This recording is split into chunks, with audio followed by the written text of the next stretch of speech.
अस्सलाम वालेकुम रहमतुल्लाहि व बरकातुहू। दोस्तों कैसे हैं? सिक्योर नेक्स्ट फैमिली राजा साहब का आज जो वीडियो आनी थी वो आई है। उसका ख़ुलासा ये है कि राजा साहब ने कैश बॉक्स के बारे में भी बताया है कि जो लोग मतलब कैश बॉक्स में इंटरनेशनल लीडर जो हैं वो उसका 10% इस्तेमाल कर सकेंगे और अदरवाइज़ पहले वाला ऑप्शन कायम है। जब सीईओ साहब के बैंक अकाउंट ओपन होंगे तो दूसरे लोगों को अकोमोडेट किया जाएगा।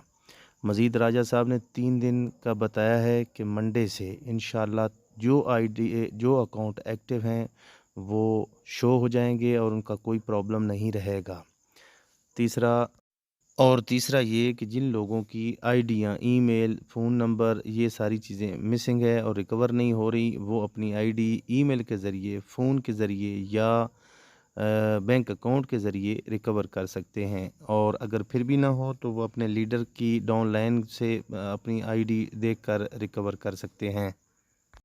और मज़ीद उन्होंने बताया कि जिन लोगों ने नैब में कंप्लेंट की हुई है उन लोगों की आईडियाँ हरगज़ नहीं खुल सकती और वो जिस तरह मर्ज़ी चाहें, क्योंकि वो लोग जब नैब से फ़ारिग होंगे तो उसके बाद ही उनकी आईडियाँ खोली जा सकती हैं। मज़ीद राजा साहब ने ये बताया कि जिन लोगों ने 5 सितंबर को अपने आईडी के प्रोसीजर मुकम्मल कर लिए थे, उनके गो के प्रॉफ़िट शो नहीं हो रहे, मगर वहाँ से उस वक़्त से उनके प्रॉफ़िट स्टार्ट हैं। और रहा सवाल नज़र आने का, तो मंडे को इंशाअल्लाह मंडे तक उन सब लोगों के जिन लोगों की आईडियाँ एक्टिव हैं शो